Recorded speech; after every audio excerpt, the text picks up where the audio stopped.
وحده والصلاة والسلام على من لا نبي بعده.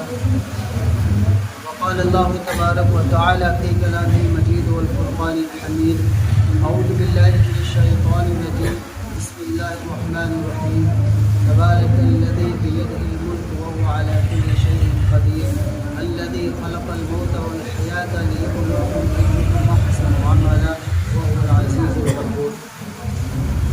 اللہ رب العزت کا بہت بڑا احسان ہے کہ اللہ تعالیٰ نے ہم سب کو ایمان کی دولت سے سرفراز فرمایا ہے اور قرآن مجید جیسی مقدس دولت ہم سب کو دی ہے. قرآن ایک ایسی نعمت ہم سب کو ملی ہے کہ جس سے ہم جنت کا راستہ بآسانی تلاش کر سکتے ہیں. اللہ تعالیٰ نے قرآن مجید میں ان تمام باتوں کی طرف رہنمائی فرمائی جو باتیں ہمیں جنت تک پہنچانے میں رسائی کرتی ہیں. پھر اس کے بعد اللہ رب العزت نے اپنے محبوب نبی کریم صلی اللہ علیہ وسلم کو اس دنیا کے اندر مبعوث فرمایا اور حضور کے ذریعے وہ تمام چیزیں جو ہم تک پہنچی اور جو ہمیں جنت تک پہنچانے والی ہیں، ان تمام باتوں کی طرف آپ صلی اللہ علیہ وسلم نے ہم سب کی رہنمائی فرمائی. یہ دنیا جس کے اندر ہم اور آپ رہ بس رہے ہیں، جب آپ قرآن مجید پڑھیں گے تو آپ کو پتہ چلے گا کہ اللہ تعالیٰ نے دنیا کو بنایا کیوں ہے. اللہ تعالیٰ اگر چاہتے تو ہر آدمی کو دنیا کے اندر مالدار کر دیتے. اللہ اگر چاہتے تو ہر آدمی کو دنیا کے اندر غریب کر دیتے. اللہ تعالیٰ اپنا نظام ہر طرح سے چلا سکتے تھے، لیکن جب آپ اللہ تعالیٰ کے قرآن کو پڑھیں گے تو اس میں بڑی باریکی سی باتیں آپ کو ملیں گی کہ یقیناً اللہ رب العزت نے ہم سب کو دولت کیوں دی ہے. اللہ تعالیٰ کا ارشاد ہے تبارک الذی بیدہ الملک وہو علی کل شیء قدیر. بڑی بابرکت ہے وہ ذات جس کے قبضے قدرت میں سارے جہان کے بادشاہت. الذی خلق الموت والحیات، جس نے موت کو پیدا کیا، زندگی کو پیدا کیا، اور کیوں؟ لیبلوکم ایکم احسن عملا، تاکہ تم سب کو آزمائے کہ تم میں اچھے اعمال کون کرتا ہے. وہو العزیز الغفور، اور وہ بخشنے والا ہے، بہت بڑا معاف کرنے والا ہے. اللہ کے نبی کریم صلی اللہ علیہ وسلم نے اس دنیا کے اندر بارہا اس بات کی طرف رہنمائی فرمائی کہ یہ دنیا جس کو تم سب حسین سمجھ رہے ہو، یہ دنیا جس کے پاس زیادہ ہو جاتی ہے تم اسے کامیاب سمجھ رہے ہو. تو اس دنیا کی طرف آپ صلی اللہ علیہ وسلم نے رہنمائی فرمائی کہ یہ دنیا ہے کیا چیز. حضور صلی اللہ علیہ وسلم کا ارشاد ہے کہ یہ دنیا لو كانت الدنيا عند الله جناح بعوضة ما سقى كافرا منها شربة ماء. فرمایا حضور صلی اللہ علیہ وسلم نے کہ اگر اس دنیا کی حیثیت اللہ رب العزت کے نزدیک مچھر کے پر کے برابر بھی ہوتی، اگر مچھر کے پر کے برابر بھی دنیا کی حیثیت ہوتی تو اللہ کے نبی نے فرمایا دنیا کے اندر کسی کافر، کسی مشرک کو پانی کا ایک گھونٹ بھی نصیب نہ ہوتا. اس سے پتہ یہ چلا کہ اللہ تعالیٰ کے نزدیک دنیا کی کوئی حیثیت نہیں. اللہ تعالیٰ کے نزدیک آخرت کی حیثیت ہے. ایک جگہ اللہ رب العزت نے ارشاد فرمایا بل تؤثرون الحیات الدنیا، بلکہ تم نے دنیا کو آگے کر رکھا ہے. وَلَلْآخِرَةُ خَيْرٌ وَأَبْقَىٰ، حالانکہ آخرت یہ باقی رہنے والی ہے اور یہی کامیاب ہونے والی ہے. آخرت کے بارے میں اللہ تعالیٰ نے فرمایا کہ آخرت باقی رہنے والی. بل تؤثرون الحیات الدنیا، لیکن تم نے اپنے آپ کے سامنے اپنے آگے دنیا کو کر رکھا. ایک مرتبہ آپ صلی اللہ علیہ وسلم بازار سے گزرتے ہوئے ایک بلندی سے مدینہ منورہ کے اندر جب داخل ہو رہے تھے تو آپ صلی اللہ علیہ وسلم کے دونوں طرف صحابہ اکرام موجود تھے.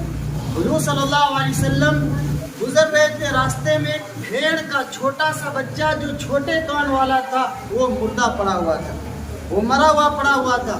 آپ صلی اللہ علیہ وسلم نے صحابہ اکرام سے پوچھا کیا تم میں سے کوئی اس بچے کو، اس مردار کو 1 درہم کے بدلے خریدو گے؟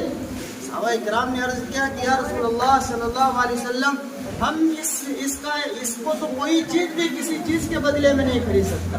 کوئی شخص سے ہم میں سے کوئی اسے کسی چیز کے بدلے میں نہیں خریدے گا. آپ صلی اللہ علیہ وسلم نے فرمایا کیا تم میں سے کوئی یہ چاہتا ہے کہ اس کو یہ مل جائے؟ صحابہ کرام نے عرض کیا یا رسول اللہ اگر یہ زندہ بھی ہوتا تو چھوٹے کان والا تھا، اس میں عیب تھا، ہم میں سے کوئی نہیں لیتا، اب تو یہ مردار ہو چکا. آپ صلی اللہ علیہ وسلم نے ارشاد فرمایا اللہ کی قسم جس طرح سے تمہارے نزدیک اس بکری کے مردہ بچے کی قیمت کوئی نہیں ہے، اسی طرح سے اللہ رب العزت کے نزدیک دنیا کی قدر و قیمت کوئی نہیں، دنیا کی حیثیت کوئی نہیں. ایک جگہ آپ صلی اللہ علیہ وسلم نے دنیا کی مثال دیتے ہوئے ارشاد فرمایا کہ دنیا ایسی ہے جیسے کہ تم میں سے کوئی شخص اپنی انگلی ایک دریا کے اندر بورے اور پھر اس سے اپنی انگلی کو نکالے، پھر دیکھے کہ کتنی مقدار میں اس کی انگلی میں پانی لگا ہے. یہی حال ہے، جتنی مقدار میں پانی لگا ہے یہ دنیا ہے، جو سمندر ہے یہ آخرت ہے. آخرت کے بارے میں صحابہ کرام نے بڑی آخرت کو ترجیح دی. آپ صلی اللہ علیہ وسلم نے جگہ جگہ پر ہم سب کی رہنمائی فرمائی کہ کہیں ایسا نہ ہو کہ دنیا کے اندر تم پھنس جاؤ. ایک جگہ حضور صلی اللہ علیہ وسلم نے ارشاد فرمایا کہ دو بھوکے بھیڑیوں کو، یعنی جو جانور کو بکریوں کو ضرور کھا جاتے کوئی رحم نہیں کرتے، پھر دو بھوکے بھیڑیے ہوں انہیں بکریوں کے ریوڑ میں چھوڑ دیا جائے. حضور نے فرمایا کہ وہ بھوکے بھیڑیے اتنا نقصان بکریوں کو نہیں پہنچائیں گے جتنا نقصان دنیا انسان کی دین کو پہنچا دیتی. جتنا نقصان دنیا کو حاصل کرنا انسان کے دین کو جتنا نقصان پہنچاتا ہے، اتنا نقصان وہ بھوکے بھیڑیے بکریوں کے ریوڑ میں گھس جائیں تب بھی وہ اتنا نقصان نہیں پہنچا سکتے. آپ اس سے اندازہ لگائیں کہ جو لوگ دنیا کے پیچھے بھاگتے ہیں وہ دین سے کتنا دور ہوتے جا رہے ہیں، دین سے کتنا دور ہوتے جا رہے ہیں. ہم نے آج یہ سمجھ لیا کہ جس کے پاس دنیا ہے اس کے سب کچھ ہے، اور جس کے پاس دنیا نہیں ہے اس کے پاس کچھ نہیں ہے. حضور صلی اللہ علیہ وسلم نے ایک جگہ اور ارشاد فرمایا کہ جب اللہ تعالیٰ کسی بندے سے محبت کرتے ہیں، اللہ تعالیٰ جب کسی بندے سے بہت محبت کرتے ہیں تو اللہ تعالیٰ اپنے اس محبوب بندے کو دنیا سے بچاتے ہیں، دنیا سے بچاتے ہیں، یعنی دنیا کے دلدل میں اسے داخل نہیں ہونے دیتے، دنیا سے بچاتے. وہ بندہ سادگی کے ساتھ بہترین زندگی گزار کر کے اپنے مالک کو راضی کر کے جاتا ہے. اللہ تعالیٰ نے کیوں پیدا کیا موت و زندگی کو؟ لِيَبْلُوَكُمْ أَيُّكُمْ أَحْسَنُ عَمَلًا. اللہ فرماتے ہیں تاکہ میں دیکھوں کہ تم میں سے اچھے اعمال کون کرتا ہے. اچھے اعمال کون کرتا ہے؟ آج جس کے پاس دنیا ہے ہم سمجھتے ہیں کہ اسے سب کچھ مل گیا. میرا عزیزو، صحابہ کرام کا آپ حال دیکھیے، محبوب نبی کریم صلی اللہ علیہ وسلم کا حال دیکھیے کہ کس طرح سے ہم سب کی رہنمائی جنت کی طرف کی ہے. کہ اللہ کے بندو کہیں تم دنیا کے اندر نہ پھنس جانا، اللہ کے بندو کہیں تم دنیا کے اندر نہ پھنس جانا. دنیا کے لالچ کے اندر دنیا کے مال کو دیکھ کر کے بڑی بڑی قومیں ہلاک ہو گئی. ایک جگہ حضور صلی اللہ علیہ وسلم نے ارشاد فرمایا کہ تم میں سے کوئی شخص اگر پانی پر چلے تو کیا یہ ہو سکتا ہے کہ اس کا پیر پانی سے نہ بھیگے؟ صحابہ اکرام نے فرمایا کہ یا رسول اللہ ایسا کہاں ہو سکتا، کوئی پانی سمندر پر چلے اور وہ اس کے پیر نہ بھیگے، ایسا کہاں ہو سکتا؟ حضور نے فرمایا یہی حال دنیا کا ہے. جو بندہ دنیا کے پیچھے بھاگتا ہے وہ گناہ سے کبھی بچ ہی نہیں سکتا، وہ گناہ سے نہیں بچ سکتا، وہ حرام حلال کی تمیز نہیں کر سکتا.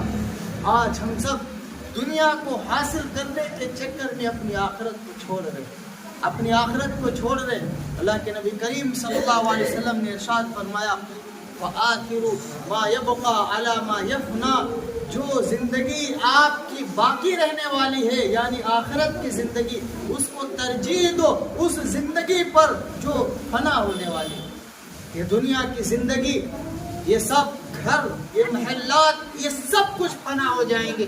انسان قبر کے اندر تنے تنہا رہے گا. وہ بندہ جس نے اپنی آخرت کو بنانے کی فکر کی، وہ بندہ جس نے یہ فکر کی کہ میری آخرت سنور جائے، میں اپنے اللہ کو راضی کر لوں، میرے پاس مال کتنی بھی حد تک کیوں نہ ہو، ہر لمحہ وہ فکر یہ کرتا ہو کہ میرا مالک مجھ سے راضی ہو جائے، میرا اللہ مجھ سے خوش ہو جائے، تو یقیناً اللہ تعالیٰ اسے خوشی کا پیغام سنا دیتے ہیں. لیکن وہ لوگ جو دنیا کے پیچھے بھاگتے ہیں، دنیا کو اصل سمجھتے ہیں اور دنیا کے پجاری بن جاتے ہیں، مال کے پجاری بن جاتے ہیں، پھر رفتہ رفتہ وہ لوگ دین سے دور ہو جایا کرتے، دین سے دور ہو جایا کرتے. اسی لیے میرے بھائیوں، ہم اللہ کے قرآن کو پڑھیں، اللہ کے نبی کریم صلی اللہ علیہ وسلم کے ارشادات کو پڑھیں کہ اللہ کے حبیب نبی کریم صلی اللہ علیہ وسلم نے ہمیں دنیا کے بارے میں کس طرح سے تنبیہ فرمائی. حضرت عبداللہ بن عباس رضی اللہ عنہ فرماتے ہیں، حضرت عبداللہ بن عمر رضی اللہ عنہ فرماتے ہیں کہ ایک مرتبہ آپ صلی اللہ علیہ وسلم نے اخذا بمنکبی، میرا مونڈھا پکڑ کر کے ارشاد فرمایا. کیا فرمایا؟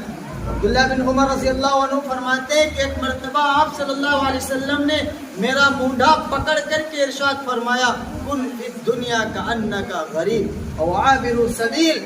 اے عبداللہ، دنیا کے اندر اس طرح سے رہو جیسے ایک اجنبی پردیسی رہتا ہے، دنیا کے اندر اس طرح سے رہو جیسے ایک اجنبی مسافر رہتا ہے. عابر سبیل، یا راستہ چلتے ہوئے مسافر کی طرح زندگی گزارو.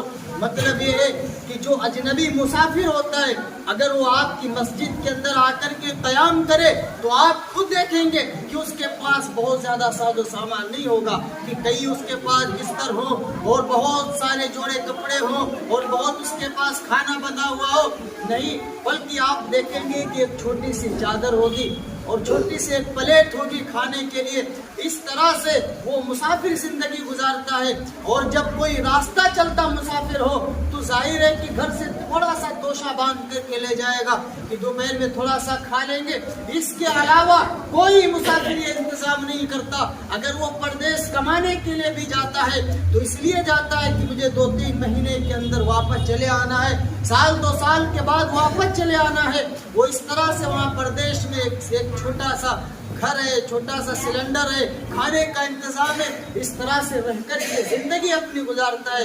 اللہ کے نبی نے ارشاد فرمایا، کن فی الدنیا کأنک غریب، زندگی گزارو جیسے کہ ایک پردیسی زندگی گزارتا ہے. عابر سبیل، یا راستہ چلتا مسافر زندگی گزارتا ہے. اس طرح سے دنیا کے اندر ہمیں رہنا چاہیے. یہ ساز و سامان، یہ محلات، یہ کوٹھیاں، ہم نے کتنوں کو دیکھا کہ جس کے پاس بڑے بڑے محل تھے اور جس کے کئی بگھے زمینیں پڑی ہوئی تھیں، جس کے بڑے بڑے مکانات تھے، اور سب کچھ چھوڑ کر کے یہیں پر چلے گئے، سب کچھ چھوڑ کر کے یہیں پر چلے گئے. یہ حال ہے ہم سب کا کہ اگر ہم دنیا کے اندر یہ سمجھ کر کے رہ رہے ہیں کہ ہم یہاں چند دن کے مسافر ہیں تو یقیناً ہم اپنی آخرت پر توجہ دیں گے، ہم فکر اپنی آخرت کی کریں گے، دنیا کی اتنی فکر نہیں کریں گے. اور وہ لوگ جو فکر اپنی آخرت کی کریں گے، اللہ تعالیٰ ان کی آخرت کو بنا دیں گے. حدیث کے اندر آپ صلی اللہ علیہ وسلم نے ارشاد فرمایا کہ بنی آدم کہتا ہے مالی مالی، کہ میرا مال میرا مال. حضور نے فرمایا کہ تیرا مال ہے کیا چیز؟ تیرا مال صرف 3 چیزیں تھیں. انسان کا مال صرف 3 چیزیں.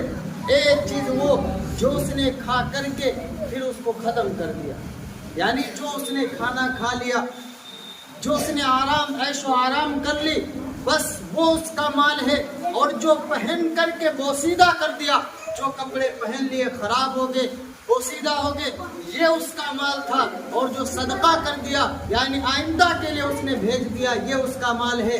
اور اس کے علاوہ دنیا کے اندر کتنی بھی زمینیں کیوں نہ پڑی ہو، یہ انسان کا مال ہو ہی نہیں سکتا. جب اس کا انتقال ہوگا وہ دوسرے کا مال بن جائے، یہ آپ کا مال نہیں ہو سکتا. جو گھر آپ نے بنایا، آپ صرف اس میں رہ رہے ہیں، آپ کا یہ گھر نہیں ہے. جو آپ نے کھا لیا وہی آپ کا تھا، جو آپ نے پہن لیا وہ آپ کا تھا، جو آپ نے اللہ کے راہ میں صدقہ کر دیا وہ آپ کا تھا. اس کے علاوہ جب آپ کا انتقال ہو جائے گا یہ سب دوسرے کا، یہ آپ کا اب نہیں باقی رہا. اب ایسا نہیں ہے کہ آپ کو اس کا ثواب ملتا رہے کہ آپ نے گھر بنا کر کے ویران چھوڑ آئے تھے، آپ نے کئی بگھے زمینیں خرید کر کے چھوڑ آئے تھے، اب اس کا ثواب آپ کو ملے، یہ نہیں ہو سکتا. وہ مال اب دوسرے کا ہو چکا. تو اسی لیے مال آپ کا وہ ہے جو آپ خود استعمال کر چکے ہو، پہن چکے ہو، کھا چکے ہو اور آپ نے صدقہ کر دیا ہو، اس کے علاوہ آپ کا کوئی مال نہیں ہو سکتا۔ میرے عزیزو، یہ تمام احادیث ہم سب کو اس بات کی طرف پیغام دیتی ہیں کہ یاد رکھنا یہ دنیا یہ سب کچھ نہیں ہے، یہ دنیا سب کچھ نہیں ہے، اصل آخرت ہے، آخرت ہمیشہ باقی رہنے والی ہے۔ یہ دنیا بہت جلد ختم ہو جائے گی، یہ پلازے، یہ محلات، یہ سب فنا ہو جائیں گے۔ تمہارے وہ اعمال جو تم نے کر رکھے ہیں، وہ نمازیں جو تم نے پڑھ رکھی ہیں، وہ روزے، وہ عبادات جو تم نے کر رکھے ہیں، وہ چیز تمہارے لیے آخرت کے لیے ہے۔ اور اس کے علاوہ دنیا کے اندر جتنی چیزیں ہوں یہ ساری ویران پڑی رہ جائیں گی، یہ یہی دھری کی دھری رہ جائیں گی۔ آپ کو تنے تنا اپنے اللہ کے پاس جانا ہے۔ بس ضرورت اس بات کی ہے کہ ہمارے اندر یقین بن جائے، ہمارے اندر یقین بیٹھ جائے۔ اللہ کے نبی کریم صلی اللہ علیہ وسلم نے بارہا ہم سب کی اس بات کی جانب رہنمائی کی کہ دنیا کو اصل نہ سمجھنا، دنیا کو اصل نہ سمجھنا۔ اگر دنیا کے اندر تم پھنس گئے تمہاری آخرت خراب ہو جائے گی۔ اسی لیے میرا عزیزو، ہم فکر کریں اپنی آخرت، ہم سنواریں اپنی آخرت کو جو ہمیشہ کے لیے۔ یہ دنیا تو ختم ہو جائے گی، آپ کی آخرت کی زندگی، وہاں کبھی موت نہیں آنی۔ ہم تیاری کریں وہاں کے لیے۔ دوبارہ ہم اگر کوشش بھی کریں کہ ہمیں دوبارہ دنیا میں بھیج دیا جائے تو ہم کتنی بھی کوشش کر ڈالیں، لیکن ہمیں ایسے مواقع نہیں مل سکتے کہ ہمیں دوبارہ دنیا میں بھیجا جائے۔ دنیا کے اندر آ کر کے دوبارہ ایسے کام کرنے نہیں ہو سکتا۔ میرے عزیزو، اپنی کھیتیوں پر دھیان دو، توجہ دو، لیکن اس سے زیادہ، اس سے بڑھ کر کے اپنی آخرت پر توجہ دو کہ ہمیں فکر کرنی ہے اپنی آخرت کی، ہمیں اپنی آخرت خود بنانی، ہمیں اپنے اللہ کو خود راضی کرنا، ہمیں قبر کی تیاری خود کرنی۔ جب آپ ایسا کر کے جائیں گے تو پھر آخرت کے اندر اللہ تعالیٰ آپ کے لیے کامیابی کا اعلان فرمائے گا۔ اللہ رب العزت ہم سب کو عمل کی توفیق عطا فرمائے۔ وآخر دعوانا ان الحمد للہ۔